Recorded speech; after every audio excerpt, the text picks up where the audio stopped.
Good morning. Octane number,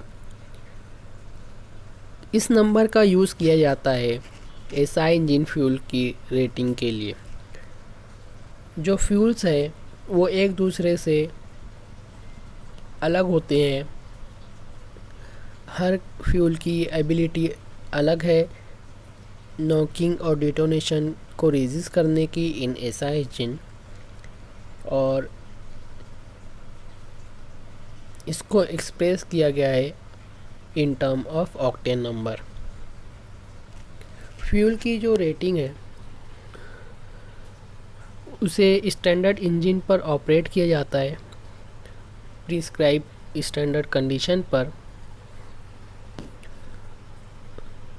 और उन rating को कंपेयर किया जाता है स्टैंडर्ड इंजन पर with reference of standard fuel, जो कि कम्बिनेशन है iso octane 2,2,4 trimethyl pentane and N heptane. N heptane का केमिकल फार्मूला है C7H16 बाय वॉल्यूम। अगर हमने इंजन की जो रेटिंग फ्यूल की रेटिंग दी हुई है, ऐसे ऑक्टेन को 100 ऑक्टेन नंबर दिया है क्योंकि ये फ्यूल नॉकिंग टेंडेंसी को मिनिमम करता है। अगर हम आइसो ऑक्टेन यूज़ करेंगे फ्यूल में 100% तो मिनिमम नॉकिंग मिलेंगी। इसके लिए हमने सबसे कम नॉकिंग कंडीशन देने वाला, नॉकिंग टेंडेंसी देने वाला फ्यूल है आइसो ऑक्टेन, तो इसको हमने नंबर दिया है 100। वहीं पर एन हेप्टेन को रेटिंग असाइन की गई है 0 क्योंकि इसमें सबसे ज़्यादा नॉकिंग की टेंडेंसी होती है, पॉसिबिलिटी होती है कि नॉकिंग होगी। तो जब हम फ्यूल की रेटिंग देंगे वो 0 से 100 के बीच में रहेगी। अगर 100 है तो आइसो ऑक्टेन फ्यूल यूज़ किया गया है, और अगर 0 है तो एन हेप्टेन यूज़ हुआ है। इनके बीच में अगर वैल्यू आती है तो वो परसेंटेज दोनों का डिवाइड होता जाएगा, परसेंटेज बाय वॉल्यूम।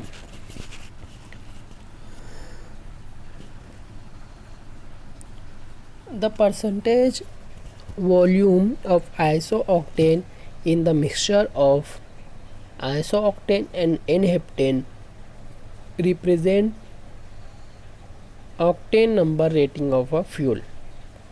जितना भी ऑक्टेन का परसेंटेज रहेगा वो बताएगा कि ऑक्टेन नंबर की क्या रेटिंग है। अगर मान लो एक फ्यूल है जिसकी रेटिंग 80 है तो उसका मतलब ये होता है कि वो फ्यूल सेम टेंडेंसी रखता है नॉकिंग की अंडर स्टैंडर्ड ऑपरेटिंग कंडीशन, जितना कि एक मिक्सचर जिसमें आइसो ऑक्टेन का परसेंटेज 80% है एंड एन हेप्टेन का परसेंट 20% है बाय वॉल्यूम। तो इसीलिए octane number rating of fuel is an expression which indicate the ability of a fuel to resist the knock and detonation in SI engine।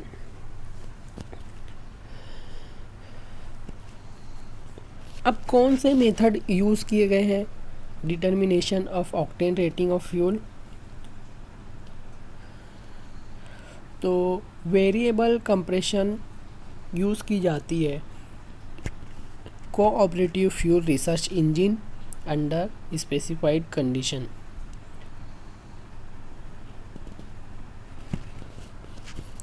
जो fuel को test करना है knock rating के लिए, उसको इस इंजन में यूज़ किया जाता है ताकि वो स्टैंडर्ड नॉक प्रोड्यूस करे, और साथ में कंप्रेशन रेशो को वेरी किया जाता है अंडर स्टैंडर्ड ऑपरेटिंग कंडीशन, और नॉक मीटर में रीडिंग को नोट किया जाता है। Knock meter reading is noted. Then उसके बाद various proportion of isooctane and N heptane are tested to produce knock with same condition. उसी कंडीशन पर रखकर दूसरे प्रोपोर्शन को भी चेक किया जाता है। जो परसेंटेज बाय वॉल्यूम आइसोऑक्टेन का मिक्सचर में आएगा वो बताता है कि octane number rating of fuel कितना है। कभी कभी ऐसा होता है कुछ फ्यूल की जो नॉकिंग टेंडेंसी है वो आइसोऑक्टेन से भी कम होती है, तो उनके लिए हम जब नंबर देंगे ऑक्टेन नंबर तो वो 100 से भी ज़्यादा होगा। अब ऑक्टेन का जो स्केल है उसको हम एक्सटेंड करना चाहते हैं, तो जो नॉक रेटिंग है फ्यूल की उसको हम मेज़र करते हैं in term of army navy performance number, और उसे हम रिप्रेजेंट करते हैं PN से, और उसे हम इस तरह से डिफाइन करते हैं the ratio of knock limited indicated mean effective pressure of the fuel under test to the NOC limited indicated mean effective pressure of isooctane। जिस फ्यूल का मुझे टेस्टिंग करना है उसे मैं डिवाइड करूँगा आइसोऑक्टेन के NOC limited indicated mean effective pressure से, जिसे मैं इस फॉर्मूला से भी देख सकता हूँ। जो फर्स्ट फार्मूला है वो मुझे बता रहा है कि PN is equal to KLIMEP of test fuel with respect to KLIMEP of isooctane। कुछ केस में जो नॉक रेटिंग है फ्यूल की उसको इम्प्रूव किया जा सकता है tetra ethyl lead that is TEL को ऐड किया जाएगा जब फ्यूल में तो इम्प्रूव होगी। और उसी के साथ जब हम इस टेट्रा इथिल लीड को ऐड करेंगे तो एंटी नॉक कैरेक्टरिस्टिक इंक्रीज होगी।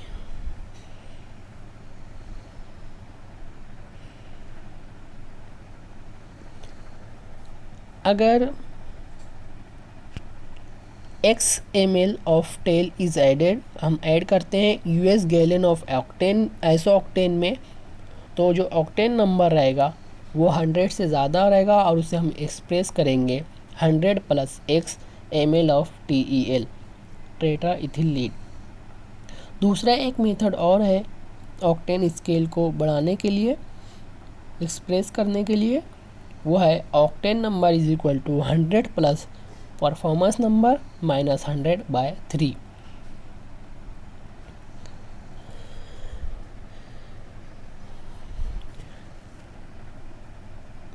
कुछ पर्टिकुलर फ्यूल जो है वो highest useful compression ratio represent करते हैं।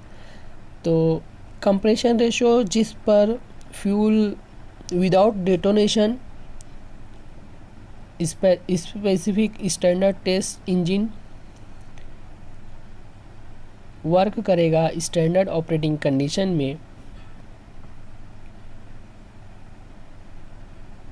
और इग्निशन देगा मिक्सचर स्ट्रेन करने एडजस्ट करने पर, और बेस्ट थर्मल इफ़िशिएंसी देगा, उसे हम कहेंगे highest useful compression ratio.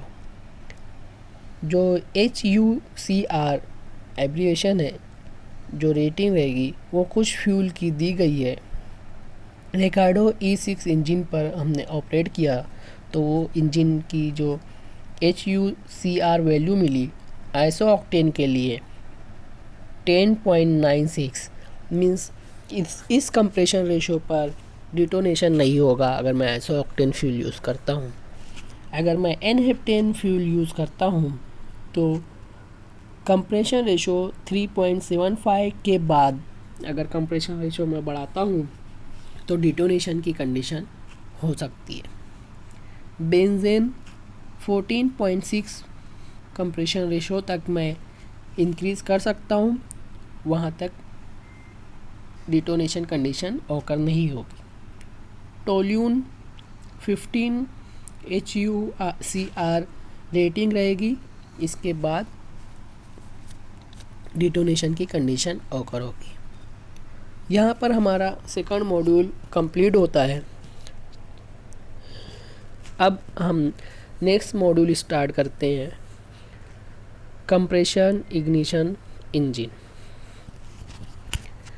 Compression ignition engine को पहले यहाँ हम समझेंगे कि ये ऐसा engine that is spark ignition engine से किस तरह अलग है।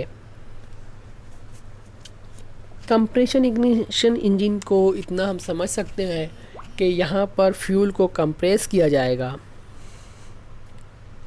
यहाँ पर फ्यूल को कंप्रेस किया जाएगा अप टू